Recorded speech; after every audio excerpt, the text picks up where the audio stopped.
Peter Blanca funge como fiscal mayor na Aruba por de 2009 y también Beco hopi placer temporada junto con su familia ela trabaja na Aruba.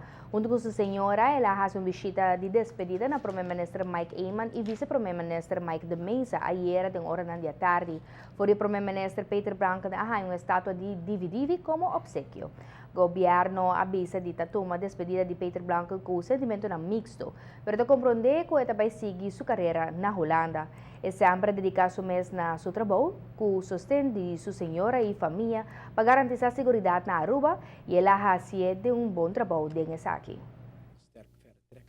Het was voor ons altijd heel belangrijk dat je in de positie van een openbaar ministerie, maar ook in de rechterlijke macht, continu mensen hebt die begrip hebben en inzicht hebben in de lokale omstandigheden, maar ook weer voldoende afstand hebben om objectiviteit en onafhankelijkheid te behouden. Op een klein eiland is dat heel moeilijk en het helpt natuurlijk ook wanneer we mensen hebben die van buiten komen. Dat betekent niet dat het hele OM en het hele rechterlijke macht moet bestaan uit mensen die niet van Aruba afkomstig zijn. We willen juist een mooie samenwerking tussen rechters en leden van de staande en de zittende magistratuur, die ook vanuit eigen bodem, maar ook vanuit het Koninkrijk komen. Opdat we ook het balans en uiteraard ook constant de verfrissing kunnen garanderen. De heer Blanken heeft uitstekend werk geleverd voor Aruba en we willen hem en zijn familie ook hartelijk daarvoor bedanken.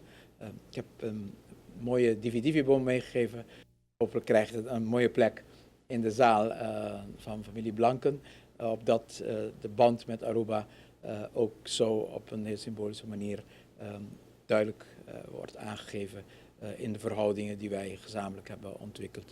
Ik heb met heel veel plezier hier gewerkt. Aruba is natuurlijk een heel veilig eiland, maar tegelijkertijd is het toch criminaliteit. En tegelijkertijd, wat de minister-president ook zegt, het is een internationaal verband altijd criminaliteit. En dat maakt het ook gewoon moeilijk en uitdagend. En ik heb dat met heel veel plezier gedaan.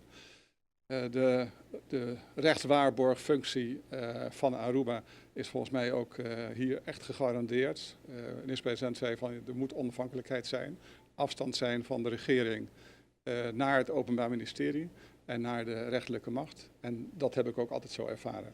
Dus ik moet zeggen, ik kijk op allerlei fronten, zowel heel professioneel, het hele zakelijke. Ik kijk met heel veel plezier terug op mijn tijd op Aruba. De samenwerking met de leden van de regering was altijd heel plezierig, maar ook weer afstandelijk, gelukkig, om onze onafhankelijkheid ook te waarborgen. Maar ook met verschillende ketenpartners hebben we geweldig goed samengewerkt. Kijken met zeer veel plezier op terug. En ook privé. Mijn vrouw en ik hebben enorm genoten van het eiland. En eigenlijk met hele gemengde gevoelens gaan we weer terug naar Nederland. Según el fiscal mayor saliente, primer-minister Eyman avisa siempre que Mr. tiene una distancia entre el poder ejecutivo y el judicial y aceita algo que siempre él ha experienciado también. De otra banda, él ha constatado que la cooperación de miembros del gobierno de Aruba Tawata uno siempre ejemplar, pero siempre con la distancia requerida para un buen funcionamiento del instituto que él lidera para mitad de década.